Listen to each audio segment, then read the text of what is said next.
दोस्तों आज मैं आपसे बात करने वाला हूं एक ऐसी समस्या के बारे में जिसके बारे में उस पेशेंट को तो नहीं पता रहता, उस समस्या के मरीज को नहीं पता कि उसे ये बीमारी है, लेकिन उसके आसपास रहने वाले लोगों को बहुत ज्यादा उस परेशानी से, उस समस्या से दो चार होना पड़ता है और उस समस्या के कारण बहुत ज्यादा उस व्यक्ति को मानसिक और सामाजिक शर्मिंदगी का एहसास होता है। और वो समस्या होती है खर्राटे की समस्या। सामान्यतः व्यक्ति रात में जब सो रहा होता है तब उसे खर्राटे आने की शिकायत होती है। इन खर्राटों को मेडिकल की भाषा में स्नोरिंग कहा जाता है, यानी कि जिन व्यक्तियों को स्नोरिंग करने की आदत होती है, सामान्यतः ये देखा जाता है कि सोते समय उन्हें खर्राटे बहुत ज्यादा आते हैं और कभी कभी तो खर्राटों की आवाज इतनी तेज होती है कि उनके आजू बाजू वाले जो लोग होते हैं सो नहीं पाते हैं और उस व्यक्ति को नहीं पता होता है कि वो खर्राटे ले रहा है। तब उस कंडीशन में उसे बहुत ज्यादा सामाजिक और मानसिक शर्मिंदगी का एहसास होता है। अब उन खर्राटों की समस्या को खत्म करने के लिए व्यक्ति कोई घरेलू नुस्खे अपनाता रहता है, कोई आयुर्वेदिक दवाई खाता है, कुछ अलग ट्रीटमेंट कराता रहता है, लेकिन कभी भी वो जो समस्याएं हैं खर्राटे की वो पूरी तरह से खत्म नहीं होती। आज इस वीडियो में मैं आपको उन दवाओं के बारे में बताऊंगा जिन दवाओं का उपयोग करने से हम खर्राटों की समस्या को पूरी तरह से खत्म कर सकते हैं। बस वो कैरेक्टरिस्टिक सिम्टम उस व्यक्ति में होना चाहिए जिस सिम्टम के कारण उसे खर्राटों की समस्या डेवलप हो रही है। तो चलिए दोस्तों शुरू करते हैं। सबसे पहले मैं जिस मेडिसिन की आपसे बात करने वाला हूं वो बहुत सामान्य मेडिसिन है, लेमना माइनर।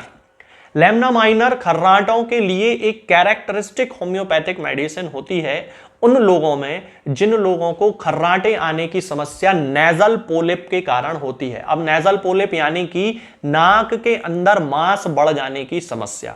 तो जिन लोगों को नेजल पोलिप हो जाने के कारण रात में खर्राटे आते हैं, सोते समय दिन में खर्राटे आते हैं, जब भी व्यक्ति सो रहा है बहुत तेज आवाज वाले खर्राटे आ रहे होते हैं, उन व्यक्तियों को लेमना माइनर की 200 पोटेंसी की 4 बूंद हफ्ते में एक बार कंटिन्यू 3-4 महीने तक उपयोग करना चाहिए, जिससे ना केवल उनकी नेजल पोलिप की समस्या पूरी तरह खत्म हो जाती है बल्कि खर्राटों की समस्या भी पूरी तरह से उनकी खत्म हो जाती है। अब इसके बाद दूसरी मेडिसिन होती है चाइना ऑफिसिनेलिस। चाइना ऑफिसिनेलिस भी खर्राटों की बहुत अच्छी दवा है, लेकिन ये काम करती है बच्चों में। यदि कोई ऐसा बच्चा है जिसे कि बहुत ज्यादा खर्राटे आने की आदत है, उन बच्चों में चाइना ऑफिसिनेलिस एक कैरेक्टरिस्टिक मेडिसिन के रूप में रामबाण औषधि के रूप में काम करने वाली दवा होती है। हमें करना क्या है कि चाइना ऑफिसिनेलिस की 30 पोटेंसी को हमें 2 बूंद रात में सोते समय लगभग 7-8 दिन तक बच्चे को देना है। उससे धीरे धीरे उसके जो खर्राटे आने की शिकायत होती है वो पूरी तरह से खत्म हो जाती है। कभी कभी ये जो खर्राटे आने की शिकायत होती है बहुत ज्यादा पुरानी होती है। उस कंडीशन में हमें क्या करना चाहिए कि चाइना ऑफिसिनेलिस की 200 पोटेंसी की 4 बूंद उस बच्चे को हफ्ते में एक बार देना चाहिए। तो एक्यूट केस में तो हम 30 पोटेंसी का उपयोग कर सकते हैं, लेकिन क्रॉनिक केस है, बच्चा लगभग 5-6 साल से खर्राटे ले रहा है, उस कंडीशन में हम चाइना ऑफिसिनेलिस की 200 पोटेंसी की 4 बूंद जब हफ्ते में एक बार उसे देते हैं और कंटिन्यू ऐसा हम लगभग 4-5 महीने तक करते हैं तो उसके खर्राटे आने की जो समस्या होती है वो पूरी तरह से खत्म हो जाती है। इसके बाद अगली मेडिसिन आती है दोस्तों हिप्पोजीनियम। ये भी खर्राटों की बहुत ही ज्यादा सशक्त और रामबाण औषधि है, 100% इफेक्टिव मेडिसिन है उन लोगों में जो कि एजेड हैं, यानी कि 40-45 वर्ष से शुरू करके और 70-80-90 साल तक के वे व्यक्ति जिन्हें कि कंटिन्यूअसली बहुत ज्यादा तेज आवाज के साथ, यानी कि लाउड नॉइज आती है, बहुत ज्यादा तेज आवाज आती है उनके खर्राटों की, और उन खर्राटों का मुख्य कारण है कि उन्हें लंबे समय से नेजल कैटेराह की शिकायत रही, यानी कि नाक की एलर्जी की उनको शिकायत रही है बहुत लंबे समय से, और उस समस्या के कारण उन्हें बहुत ज्यादा तेज आवाज के साथ लाउड नॉइज होती है, पूरे कमरे में उनके खर्राटों की आवाज गूंज रही होती है। तो यदि किसी व्यक्ति को इतनी तेज आवाज वाले खर्राटे हैं तो फिर हमें हिप्पोजीनियम का यूज करना चाहिए। कैसे कि हमें हिप्पोजीनियम की 30 पोटेंसी लेकर आना है और 30 पोटेंसी की 2-2 बूंद दिन में 3 बार उसे हमें देना शुरू करना है। एडल्ट्स में 2-2 बूंद दिन में 3 बार हम कंटिन्यू उसे 4-5 महीने तक देंगे, जिससे कि धीरे धीरे उसके जो खर्राटों की समस्या है वो पूरी तरह से जड़ से खत्म हो जाएगी। इसके बाद अगली मेडिसिन आती है दोस्तों ओपियम। होम्योपैथिक मेडिसिनल सिस्टम में ओपियम एक बृहद रूप से काम करने वाली दवा यानी कि पॉलीक्रेस्ट मेडिसिन के रूप में काम करती है। ये न केवल मानसिक और शारीरिक लक्षणों को ठीक करती है, कब्ज जैसी समस्याओं के लिए तो ओपियम एक रामबाण औषधि के रूप में काम करती है। 100% कब्ज की समस्या को खत्म कर देती है।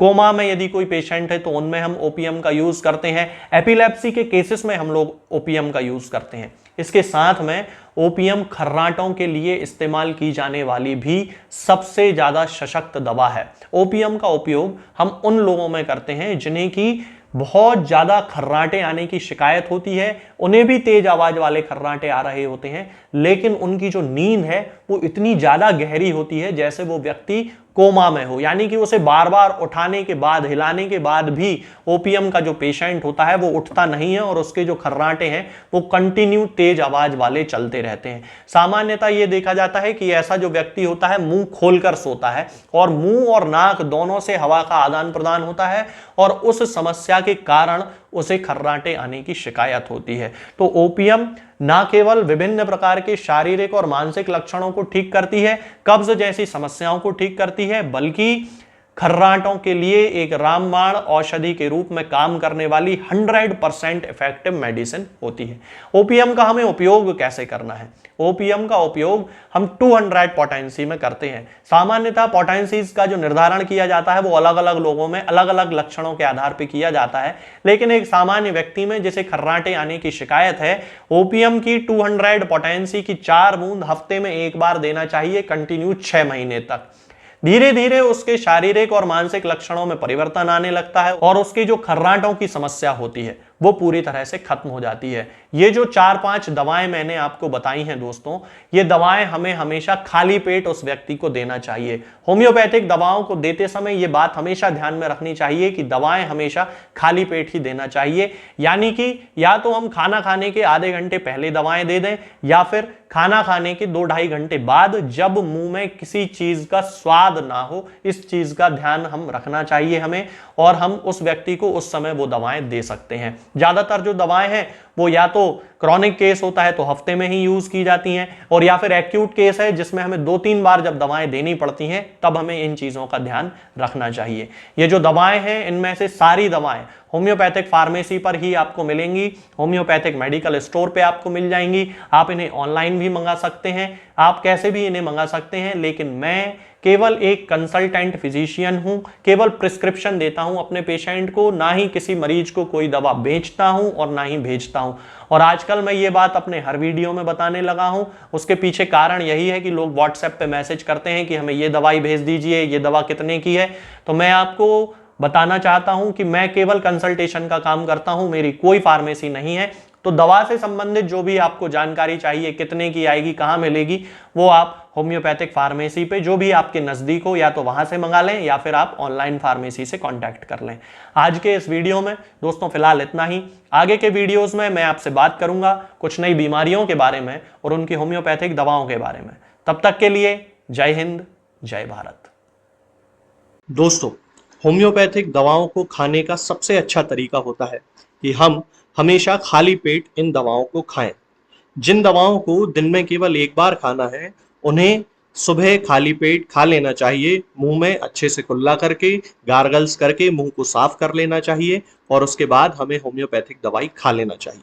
जिन दवाओं को दिन में 2 बार या 3 बार या 4 बार खाना होता है, उन दवाओं को खाली पेट खाने का मतलब होता है कि हम उन दवाओं को खाने के लगभग आधे घंटे पहले या फिर 2 से 2.5 घंटे बाद ही खाएं, और उस स्थिति में भी हमारे मुंह में किसी भी वस्तु का, किसी भी चीज का स्वाद नहीं होना चाहिए, ना ही हमारे मुंह में किसी भी चीज की गंध होना चाहिए, जिससे कि ये होम्योपैथिक दवाएं हमारे शरीर पर बहुत अच्छे तरीके से काम कर सकती हैं। तो हमें हमेशा ये ध्यान रखना है कि जब भी हम होम्योपैथिक दवा खाएं, हमेशा खाली पेट खाएं और हमारे मुंह में किसी भी चीज का स्वाद या किसी भी चीज की स्मेल ना हो। अब बहुत सारे लोग ये सोचते हैं कि हम कच्चा प्याज खा सकते हैं या अदरक खा सकते हैं या हींग खा सकते हैं या इलायची खा सकते हैं या नहीं। बिल्कुल आप इन चीजों का इस्तेमाल कर सकते हैं। होम्योपैथिक दवाओं को खाते समय आप इन सभी चीजों को बड़ी आसानी से खा सकते हैं। बस याद ये रखना है कि जब भी आप होम्योपैथिक दवा खाएं, इनमें से किसी भी वस्तु का, किसी भी चीज का स्वाद आपके मुंह में ना हो।